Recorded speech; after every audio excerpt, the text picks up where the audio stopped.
I'm going to make a dua, and that'll be the title of this lecture for tonight. And I want you to instinctively say this to yourself as you're driving home today. Oh Allah, use me as a vessel. Oh Allah, use me as a vessel. Allahumma sta'amilna wa la tastabdilna. Oh Allah, use us, do not replace us.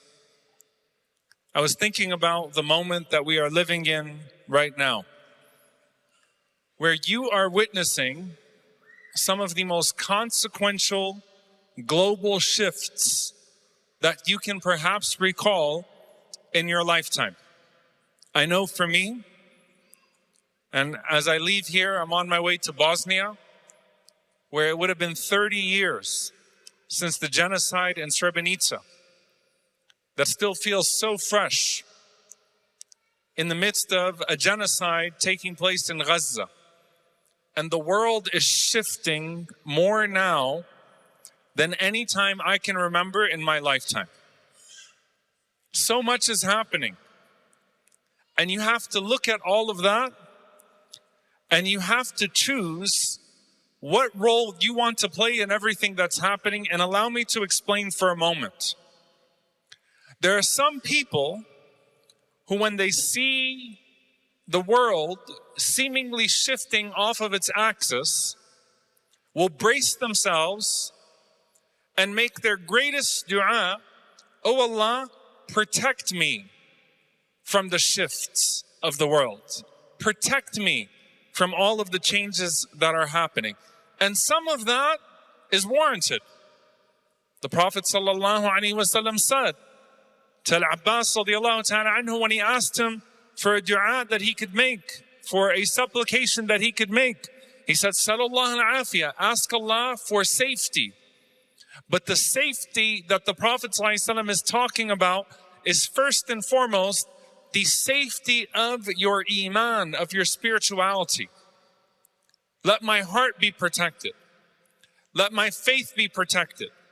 So that as all of this is happening and all these changes are taking place, oh Allah, do not let the fitna be in our deen. Don't let it be in our faith. Don't let it be in our children's faith. And so as everything is kind of moving around, there is cause to look at all of that and say, oh Allah, protect my iman and protect the iman of my family. It's warranted. But a superior way of thinking is to look at all of these shifts and to say, oh Allah, use me. Oh Allah, direct me. Oh Allah, take from me until you are pleased with me.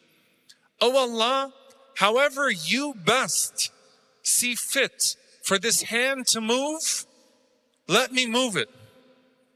However you best see fit for this tongue to speak, let it speak.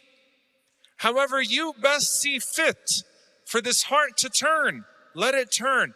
But oh Allah, I want you to guide me to what is most pleasing to you. And I'm desperate to find that guidance. When the Messenger of Allah sallallahu alaihi wasallam met a man before Islam, Zayd ibn Amr ibn Nufayl, radiyallahu ta'ala anhu, who died before he could meet the Prophet ﷺ post-prophethood. But he was so desperate to find the religion of Abraham, of Ibrahim alayhi salam, that as the people would be doing tawaf around the idols, he would say, none of you are on the religion of Ibrahim alayhi salam. This isn't the way of Abraham. I know that Abraham was not an idol worshiper. I don't know what I'm supposed to be doing. I don't know what religion I'm supposed to be following, but I know that the way of Abraham is a way of monotheism.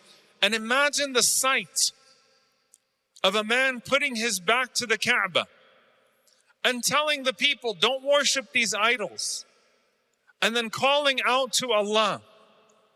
And listen to his words. Allahumma law anni a'lamu أي الطريق أحب إليك عبدتك به ولكني لا أعلم.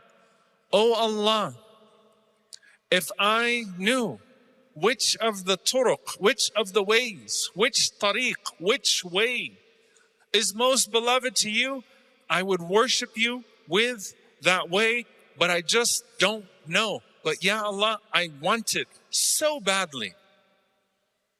And he's so sincere that the Prophet ﷺ said that on the Day of Judgment, he'll be standing as an ummah all by himself, a nation. He wanted it. He wanted Allah to guide him, to facilitate for him. He wanted to be a vessel for Allah subhanahu wa ta'ala's purpose on this earth. He didn't just want to survive. He wanted to spread. He didn't just want to buck the evil trends that were happening at the time. He wanted to trend set in good. He wanted to be where Allah wanted him to be. Oh Allah, make me a vessel. When we look through the Quran, we find the du'as of the prophets of Allah. And the prophets of Allah, they asked Allah for things of this dunya. But they never asked Allah for things of this dunya for this dunya.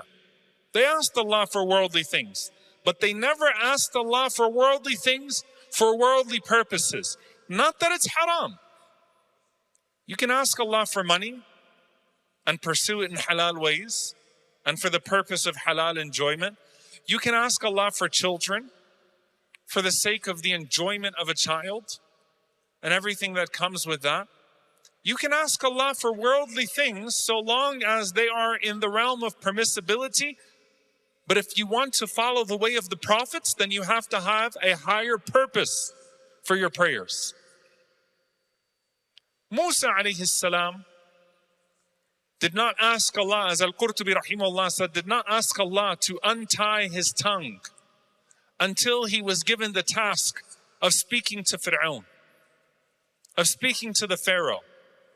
It wasn't so that people would not look down upon him. It wasn't because his speech being tied bothered him or embarrassed him. رَبِّ اشْرَحْ لِي صَدْرِي وَيَسِّرْ لِي أَمْرِي وَاحْلُلْ عُقْدَةً مِّن لِسَانِي يَفْقَهُ قَوْلِي. He asked Allah to untie his tongue so that perhaps they may comprehend my speech better, so that I can reach them, let it flow. Not so that I can impress them, not so that I can shame them, not so that I don't come out of that gathering